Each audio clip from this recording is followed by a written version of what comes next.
Para quem ligou agora, no primeiro bloco a gente estava fazendo uma saudação a vários colegas nossos, filiados ou não ao sindicato, que se encontram atualmente doentes, né, debilitados, em licença médica, outros altamente debilitados e não conseguem de jeito nenhum licença médica. Licença prêmio também está parada, tem gente que está querendo tirar licença prêmio para tratamento de saúde e mesmo assim está sendo negada pelo governo.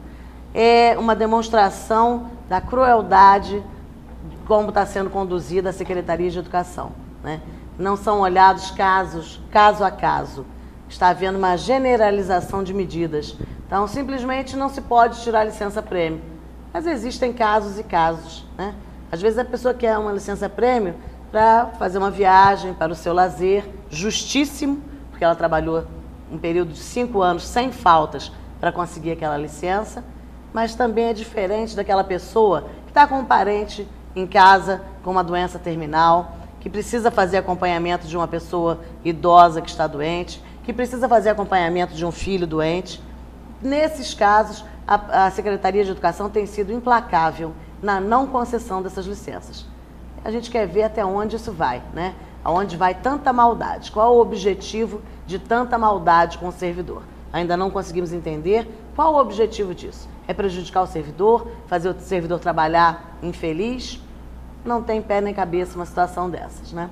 Mas, ô Franci, a gente estava conversando sobre a questão da readaptação. Isso. Você deu uma estudada sobre esse assunto. Queria que você falasse um pouquinho sobre isso. A readaptação funcional, ela tem que ser feita de forma individualizada. Então, caso a caso, né? Porque, na verdade, inclusive a junta médica tem que ser uma junta médica especializada. Ah, mas aqui, me explica como é que é esse negócio de junta médica. Porque tem um monte de gente aqui no município que não consegue entender isso, porque às vezes junta médica aqui é um médico só. Pode ter junta de um? Não. Junta médica não é um médico só. Não tem como um médico só atender o servidor para ele ser avaliado. Então, a junta médica sempre é com 2 ou mais médicos. Porque deveria ser justamente, né, um colega tirando a dúvida com o outro, pedindo um esclarecimento ao outro, se aquele caso necessita de mais tempo ou não, né, para não ser a opinião de um único médico, deixando a pessoa afastada mais tempo ou menos tempo, não é isso? E muita dúvida do servidor também é quando ele chega e fala assim, nossa, por que na junta médica eu não sei a especialidade do médico? Porque no dia a dia, quando eu vou me consultar, hoje tem especialidade em tudo. Mas aquele profissional que está trabalhando nesse setor, por ele ser médico da saúde do trabalhador, então ele tem realmente que estar por dentro de tudo e é formado para isso.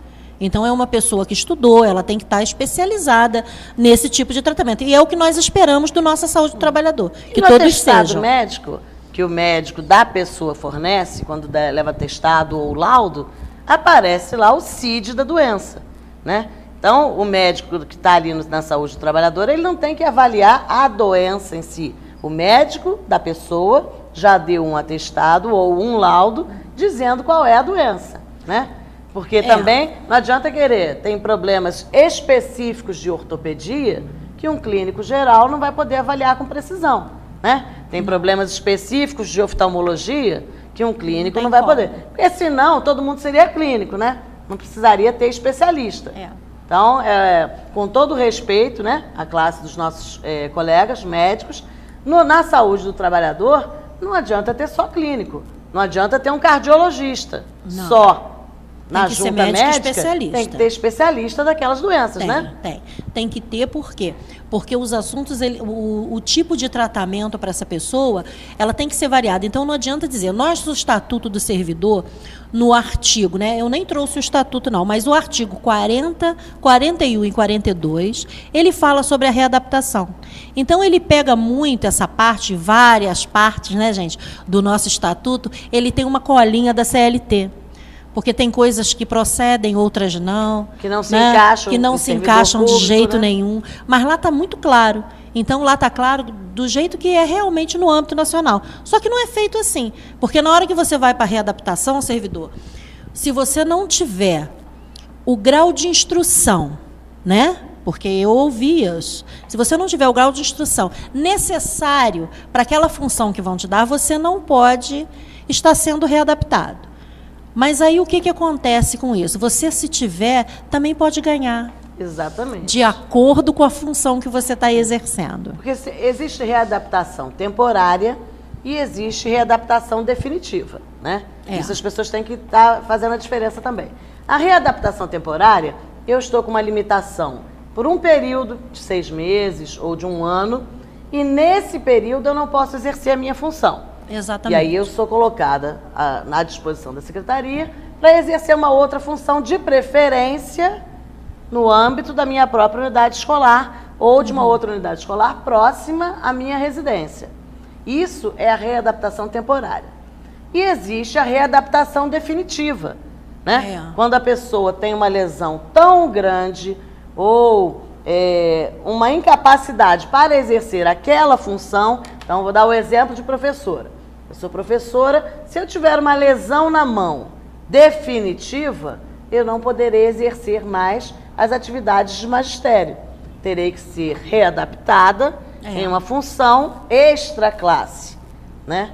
Agora, Franci, pode ser, isso é uma coisa que as pessoas confundem muito. Então, por exemplo, às vezes a merendeira está readaptada, porque depois de ficar 10 anos sozinha cozinhando para 300 alunos, carregando peso, descascando batata, tirando carne congelada do freezer, aquela lida do dia a dia da cozinheira, depois de alguns anos ela está estourada, não consegue mais e vai para a readaptação.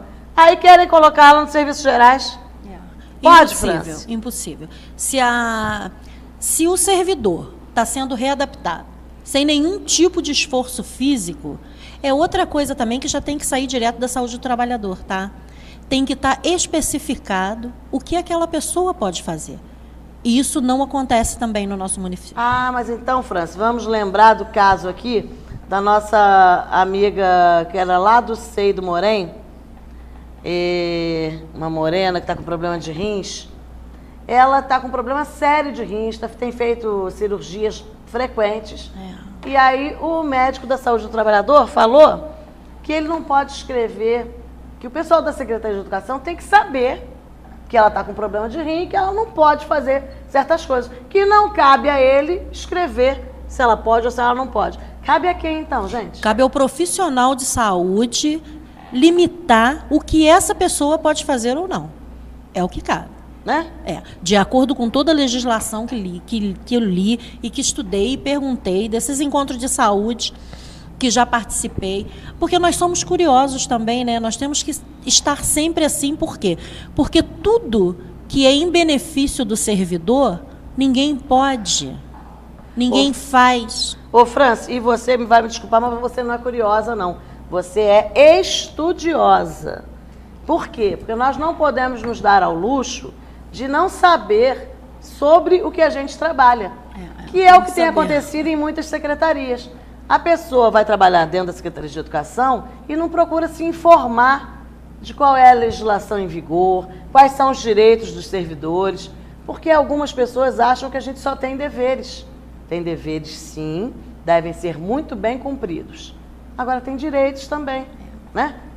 E algumas pessoas não sabem disso. Na Secretaria de Administração também, muita gente desconhece o trâmite, né, do que é, do que não é. Readaptação é um tabu. As pessoas acham que readaptação é para pegar a pessoa e encostar num canto igual um armário velho, não serve para mais nada. Não é por aí, gente. E muito menos a readaptação é para o servidor assumir uma função a qual ele nem fez concurso para isso. Por isso que precisa ter um olhar diferenciado, porque senão daqui a pouco nós vamos ter pessoas readaptadas no lugar de pessoas concursadas que estão na fila esperando. Não é por aí. Muito bem lembrado, Franci. Inclusive, o readaptado, ele não pode constar no quadro da escola como exercendo aquela função. Não, tá? porque a função é outra. A Franci, por exemplo, está readaptada. Exatamente. Você está em que escola? Escola Johan Noel. A França da Escola Johan Noel exercendo que função? Auxiliar de secretaria. Mas qualquer concursado que for chamado para auxiliar de secretaria pode assumir essa vaga, sim. E a França é jogada fora? Não. Ela é readaptada e ela pode continuar ali ajudando aquelas pessoas. Mas a função dela não é essa. A função de concurso dela não é essa, ela não é auxiliar de secretaria. Então, Exatamente. aquela vaga é uma vaga aberta, como qualquer outro readaptado. Quando chega o concursado, o readaptado não tem que ser jogado fora. Readaptado não é lixo. Não. São pessoas que ainda têm muito a contribuir com o serviço público, porém, pelo próprio esforço no serviço público, ficaram com limitações.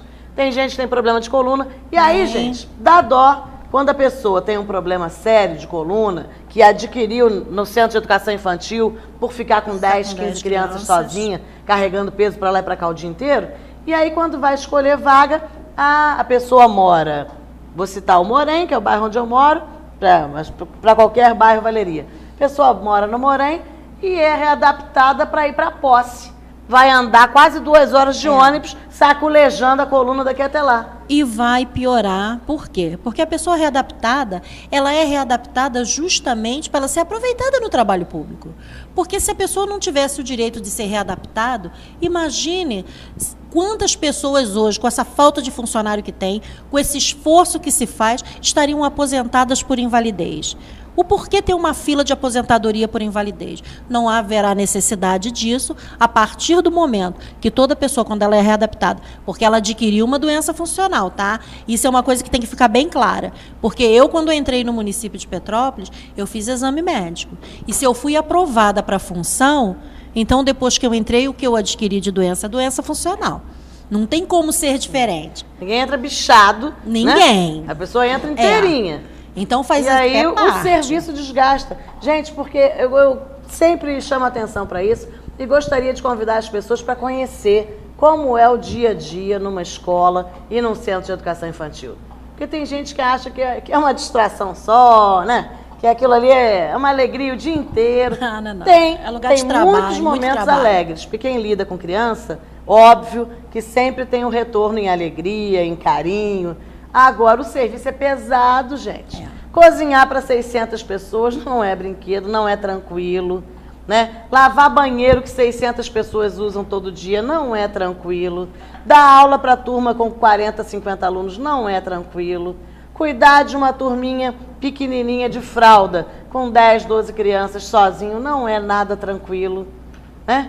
Dar aula para 1º ao 5º ano, com 2, 3 inclusões dentro da sala, sem cuidador, não é tranquilo.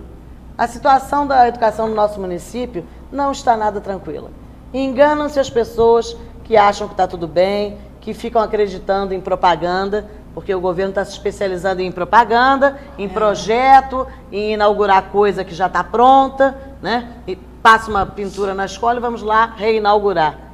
E o que interessa mesmo, que é professor dentro de sala. Não ter carência de professor e não ter carência de funcionário, o governo está deixando para lá. E isso está comprometendo muito a qualidade da educação do nosso município. Nós vamos para os nossos comerciais e na volta a gente vai conversar sobre o dia D da educação no dia 26 de março.